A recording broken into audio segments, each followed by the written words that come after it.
Join అయ్యారు. ఇక దక్షిణాది గొంతు నొక్కే కుట్ర జరుగుతుంది. జనాభా కాదు ప్రగతిని ప్రామాణికంగా తీసుకోండి. మహిళా రిజర్వేషన్ల ముసుగులో సౌత్ ఉనికికి ఎసరు. 2వ తరగతి పౌరుల్లా చూస్తే తిరుగుబాటు ఖాయం. డీలిమిటేషన్ ముప్పుపై సీఎం రేవంత్ రెడ్డి ఫైర్ అయ్యారని కూడా ప్రచురించారు. ఒకసారి చూద్దాం. దేశ రాజకీయ ముఖ చిత్రాన్ని సమూలంగా మార్చేయగల అత్యంత సున్నితమైన కీలకమైన నియోజకవర్గాల పునర్విభజన డీలిమిటేషన్ అంశంపై దేశ రాజధాని ఢిల్లీ వేదికగా తెలంగాణ ముఖ్యమంత్రి రేవంత్ రెడ్డి సంచలనమైన వ్యాఖ్యలతో జాతీయ స్థాయి చర్చకు తెరలేపారు. ఢిల్లీలోని ఇందిరాభవన్లో జరిగిన కాంగ్రెస్ వర్కింగ్ కమిటీ సమావేశం అనంతరం ఆయన చేసిన విశ్లేషణ భవిష్యత్ రాజకీయ ముఖచిత్రంపై విసిరిన అస్త్రాలు తీవ్ర ప్రకంపనలు సృష్టిస్తున్నాయి. డీలిమిటేషన్ అనేది కేవలం ఒక పరిపాలనాపరమైన ప్రక్రియ కాదని, అది దక్షిణాది రాష్ట్రాల రాజకీయ ఉనికికి గొడ్డలి పెట్టుగా మారిపోతుందని ఆయన కుండ బద్దలు కొట్టారు. రేవంత్ రెడ్డి జనాభా నియంత్రణ పాటించి దేశ ఆర్థిక ప్రగతికి వెన్నెముకగా నిలుస్తున్న దక్షిణాది రాష్ట్రాలను 2వ తరగతి పౌరులుగా మార్చే కుట్ర జరుగుతుందని ఆయన ఎలుగెత్తి చాటారు.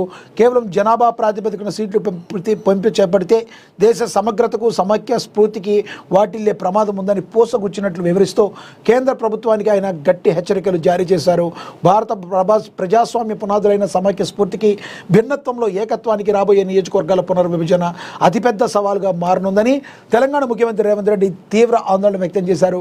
కేంద్ర ప్రభుత్వం కేవలం జనాభా పెరుగుదలను మాత్రమే ప్రామాణికంగా తీసుకుని ఎంపీ సీట్లను పెంచాలని చూస్తే అది దేశ రాజకీయ చరిత్రలో దక్షిణాది రాష్ట్రాలపై చిన్న చూపు చూడటమే జరిగే అతిపెద్ద చారిత్రాత్మక అన్యాయంగా మిగిలిపోతుందని ఆయన స్పష్టం చేశారు. ఢిల్లీ వేదికగా ఆయన ఈ వ్యాఖ్యలు చేయడం అయితే జరిగింది. ప్రియాంక గాంధీని కూడా చూడొచ్చు ఇక మనం దీనిలో ఇమేజ్లో. ఇక తదుపరి చూస్తే తెలంగాణ నూతన డీజీపీగా సివి ఆనంద్. పోలీస్ బాస్ రేసులో ఆనంద్కే మొగ్గు ఖరారైన ముగ్గురు అధికారులు మరి యూపీఎస్సీ జాబితా విడుదల అవుతుంది. తెలంగాణ పోలీసు విభాగానికి నూతన సారథి ఎంపిక ప్రక్రియ తుది దశకు చేరుకుంది. దాదాపుగా కొత్త రాష్ట్ర డీజీపీగా 1991 బ్యాచ్కు చెందిన సీనియర్ ఐపీఎస్ అధికారి సివి ఆనంద్ పేరు దాదాపుగా ఖరారైనట్లుగా తెలుస్తుంది. దీనికి సంబంధించి ప్రభుత్వం నుంచి అధికారిక ఉత్తర్వులు వెలువడమే తరువాయిగా కనిపిస్తుంది. కేంద్ర పబ్లిక్ సర్వీస్ కమిషనర్ నుంచి రాష్ట్ర ప్రభుత్వానికి అందిన ముగ్గురు సభ్యుల తుది జాబితాలో సివి ఆనంద్తో పాటు వినాయక్ ప్రభాకర్ ఆప్టే, సౌమ్య మిశ్రా పేర్లు చోటు చేసుకున్నాయి. సీనియారిటీ, క్షేత్రస్థాయిలో ఉన్న విశేష అనుభవం, రాష్ట్రంలోని శాంతి భద్ర పరిస్థితులపై ఉన్న పట్టు దృష్ట్యా ముఖ్యమంత్రి నాయకత్వంలోని ప్రభుత్వం సివి ఆనంద్ వైపు మొగ్గు చూపుతున్నట్లుగా సమాచారం. గత కొంతకాలంగా కీలక బాధ్యతల్లో కొనసాగుతున్న సివి ఆనంద్కు అటు కేంద్ర సర్వీసులోనూ ఇటు రాష్ట్ర విభాగంలోనూ సమర్థవంతమైన అవగాహన అయితే ఉంది అని మనం గమనించవచ్చు.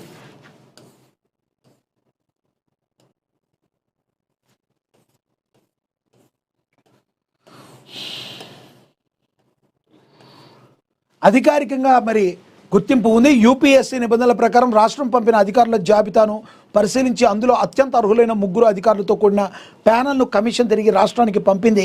ఈ జాబితాను పరిశీలించిన ప్రభుత్వం రాష్ట్ర పోలీస్ బాస్గా సివి ఆనంద్ నియమించేందుకు సిద్ధమైంది. ఎందుకంటే రాష్ట్రంలో పరిస్థితుల మీద ఆయనకు కొంత అవగాహన ఉంది కాబట్టి సివి ఆనంద్ వైపు మొగ్గు చూపే అవకాశం ఉంది. దాదాపుగా సివి ఆనంద్ పేరు ఖరారు అయిపోయింది. ఇక పేరు అధికారికంగా వెలువించడం మాత్రమేనని చెప్పి ప్రచురించడం జరిగింది. ఇక తదుపరి చూస్తే జననాయకన్ లీక్పై చిరంజీవి తీవ్ర ఆందోళన. సినిమాను కాపాడుకోవడం మనందరి బాధ్యత, పైరసీపై యుద్ధం ప్రకటిద్దామని మెగాస్టార్ చిరంజీవి తెలియజేయడం అయితే జరిగింది. ఇక సినీ పరిశ్రమ పైరసీబోతో మరోసారి వణికెత్తిస్తుంది. ప్రతిష్టాత్మకంగా తెరకెక్కిస్తున్న జననాయకన్ చిత్రానికి సంబంధించిన కీలక దృశ్యాలు అంతర్జాలంలో ప్రత్యక్షం కావడంపై మరి మెగాస్టార్ చిరంజీవి తీవ్ర దిగ్భ్రాంతి వ్యక్తం చేశారు. దాదాపుగా 5 నిమిషాల నిడివి గల కీలక సన్నివేశాలతో పాటు ఒక పాట కూడా సామాజిక మాధ్యమాల్లో లీక్ కావడం పట్ల ఆయన ఆందోళన వ్యక్తం చేస్తూ ఇలాంటి ఘటనలు యావత్ చలనచిత్ర పరిశ్రమకు కుదిపేస్తాయని పేర్కొన్నారు. ఎంతోమంది కళాకారులు, సాంకేతిక నిపుణులు అహోరాత్రులు కష్టంతో రూపొందిన సినిమాను ఇలాంటి అక్రమ లీకేజీలు తీవ్రంగా దెబ్బతీస్తాయని, ఇది కేవలం ఒక చిత్రానికి సంబంధించిన సమస్య మాత్రమే కాదని అభిప్రాయపడ్డారు. ప్రతి ఒక్కరూ బాధ్యతగా వ్యవహరించి సినిమాను కాపాడుకోవాలని, లీక్లను ప్రోత్సహించవద్దని చిరంజీవి విజ్ఞప్తి చేశారు. పైరసీని అరికట్టడం ద్వారానే పరిశ్రమ మనుగడ సాధ్యమని, ప్రేక్షకులు కూడా ఇలాంటి వీడియోలను ఇతరులకు షేర్ చేయకుండా సినిమాల పట్ల తమకున్న గౌరవాన్ని చాటుకోవాలని కోరారు. మరోవైపు ఈ లీకేజ్ వ్యవహారంపై చిత్ర నిర్మాణ సంస్థ ఇప్పటికే తీవ్ర ఆగ్రహం వ్యక్తం చేసింది. దుండగులు ఉద్దేశపూర్వకంగానే చిత్రంలోని ముఖ్యమైన భాగాన్ని బయటపెట్టారని ఆరోపిస్తూ సైబర్ క్రైమ్ పోలీసులకు అధికారికంగా ఫిర్యాదు చేసింది. ఈ ఘాతకానికి బాధ్యులైన వారిని గుర్తించి కఠినంగా శిక్షించాలని కోరుతూ ఆధారాలను పోలీసులకు సమర్పించింది. సినిమా విడుదల కోసం సన్నాహాలు జరుగుతున్న తరుణంలో ఈ అనుకోని పరిణామం చిత్ర యూనిట్ను కలవరానికి గురిచేస్తుంది. ఒక మంచి సినిమాను థియేటర్లో చూసి ఆనందించాలి తప్ప ఇలాంటి లీకేజీల వల్ల సినిమా ఆత్మ దెబ్బతింటుందని పరిశ్రమ వర్గాలు మరి చెప్తున్నాయి. కాబట్టి దయచేసి పైరసీని ఎంకరేజ్ చేయొద్దని మెగాస్టార్ చిరంజీవి చెప్పడం అయితే జరిగిందని ప్రచురించారు. అదేవిధంగా చూసుకుంటే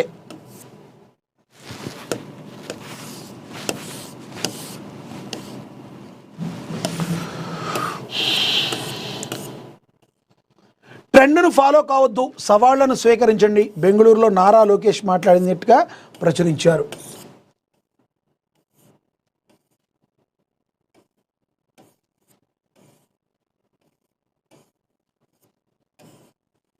ఉంది, దీని గురించి చదువుదాం. యువత సవాళ్లను స్వీకరించి ముందుకు సాగాలని, ట్రెండ్ను అనుసరించకుండా నిర్దిష్ట లక్ష్యంపై దృష్టి సారించాలని ఆంధ్రప్రదేశ్ ఐటీ విద్యాశాఖ మంత్రి నారా లోకేష్ పిలుపునిచ్చారు. బెంగళూరులోని సర్జాపూర్లో ఉన్న Greenwood high international school IBDP grade 2026 graduation day వేడుకలకు ఆయన ముఖ్య అతిథిగా విచ్చేశారు. ఈ సందర్భంగా విద్యార్థులను ఉద్దేశించి స్ఫూర్తిదాయక ప్రసంగం చేశారు. షార్ట్ కట్లతో నిండిన ప్రస్తుత ప్రపంచంలో నైతికతే గొప్ప మరి బలమని